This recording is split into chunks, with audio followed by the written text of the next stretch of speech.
I don't know if anyone's already mentioned this, but did you know that Thunderbolts is a direct sequel to Top Gun Maverick? I mean, I think it's kind of obvious, just because Lewis Pullman, he's featured in both of them, playing Bob. After finding themselves ensnared in a death trap, an unconventional team of antiheroes must embark on a dangerous mission that will force them to confront the darkest corners of their pasts. Now, I honestly haven't been too anticipatory in watching more superhero movies. From having just too many to lack of compelling stories, the genre was just feeling tired and overused. I'm happy to say, though, that Marvel's Thunderbolts, it's a breath of fresh air, giving me feels of early MCU when we were watching Iron Man or Captain America: The First Avenger. Now, granted, this is less about a single person and more about the group, but it has a different tone than Guardians. Now, as is shown on the posters, we get to see Yelena, Bucky, Ghost, Walker, Taskmaster, and Red Guardian. And new to the screen, Bob. And while we've seen these characters in other films or series, and we get to know them a bit more here, this is a deep dive into how rejects from the island of misfit toys become the heroes we deserve and the ones we need right now. I mean, I'm surprised at how emotional, mature, and impactful the storytelling was. Florence Pugh's Yelena is the main driver for the story, and she's also the heart that makes the whole thing click so well. Without her, we could still have action and fun stunts, some good humor, and a good bad versus worse type of fight. But Pugh grounds the storytelling by infusing a relatable and sympathetic persona of just somebody who has lost their way, a person struggling with the choices that she's made and how many of those negative decisions have led her to dark places where hope and direction seem lost.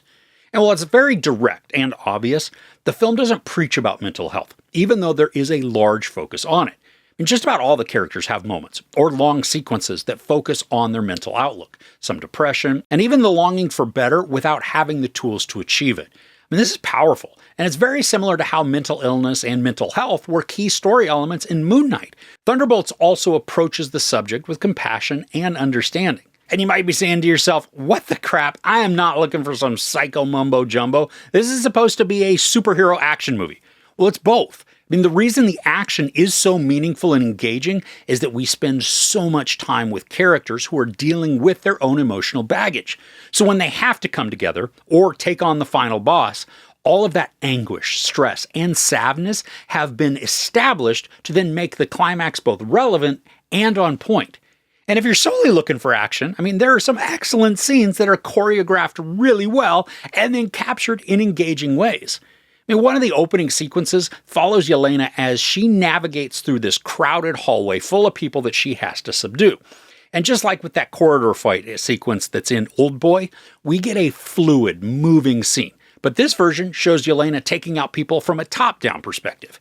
We're also treated to a ton of hand-to-hand combat. These battles, they're brutal, with exciting energy and moments that had me gasping. Now, a handful of times, the wire work or the effects, they weren't as convincing as they should have been. On the whole, though, the pummelings were convincing. I like that there's also a variety of physical punishments that are unfurled, especially when the team goes to take on the final boss. The variations of weapons and beatings made for a thrilling and painful experience.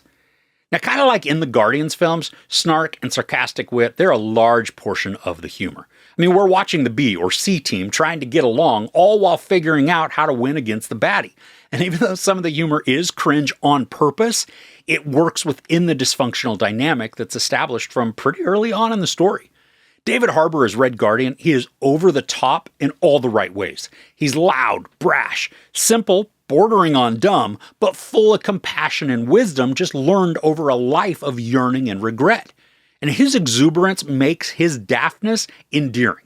He's got this indomitable desire to both belong and connect. And if he gets to be a hero and deliver some crushing blows as he goes, even better. The dynamic that Red Guardian and Yelena share, it's touching, but not schmaltzy. It's believable, even vulnerable. I mean, the dialogue hits hard, and then it creates emotional depth that I just wasn't expecting, especially because of how effective it was. Lewis Pullman is also a standout in this. As Bob, he's quirky, skittish, and has a persona that instantly drew me in, even with all his awkwardness.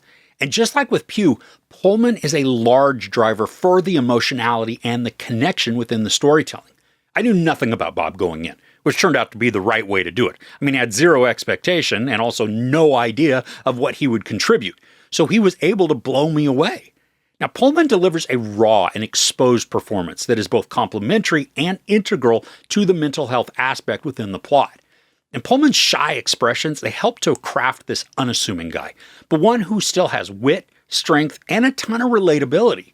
There's this extended sequence with him and Pugh that is heart-wrenching and pointed, but it feels natural and earned just thanks to the story development and the build-up that came all before. The relational aspects of this weren't rushed. I mean, something the MCU hasn't been doing well in the slightest for quite a while. Interspersed within the action and the comedy are the necessary stretches of dialogue and interactions that build out our characters so that we understand their place, not only in the story, but within the larger Marvel world.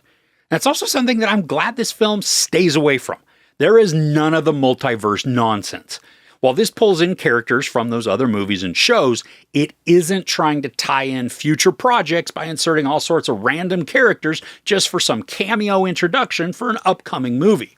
Now again, I have said this before, this feels like early MCU, and it had me completely engaged because of the time and the dedication to crafting a compelling story, rather than making the rushed corporate tie-in just to suit the Disney shareholders' capitalistic goals, which then, leaves fans with yet another lackluster story. I don't want to slight the other actors by not mentioning them, but while the whole team of Thunderbolts are engaging in different ways, Julia Louis-Dreyfus and Geraldine Viswanathan are excellent additions to the cast, with Louis-Dreyfus expertly capturing the essence of this self-assured, slimy pseudo-politician who's drunk on power with somewhat megalomaniacal aspirations. And Viswanathan is the Jiminy Cricket sort of enabler / do-gooder who assists in doing sketchy things, but then can also feel conflicted about those actions. And I was really digging Wyatt Russell. He is just as cocky and jock bro grating as he was in the Falcon and Winter Soldier show, but the story provides some additional views into his personality and life that then make him more dynamic and complex than his surface persona gives off. Now, the story also contains some effective darkness. I mean, there is a moment when the whole theater gasped. I mean, it was an excellent setup for a cheer-worthy moment that then ripped the carpet out from under all of us. And I can see how some, though, might not appreciate or enjoy a certain out when it comes to the resolution, because it feels a bit like cheating, or a solution that has been done several times before in the MCU. I didn't mind it because of how the previous elements fed into the conclusion, but I can certainly acknowledge how it lacks originality. And once the movie ends, don't be like several people in our theater who apparently had never seen a Marvel movie before. The crap. Sit and wait through the entire credits. There are both mid and post-credit scenes, and they both harken back to the original MCU, creating some fun as well as teasing what could be coming.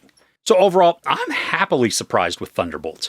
The story is emotionally engaging, full of heart and consequences, all while compassionately examining mental health.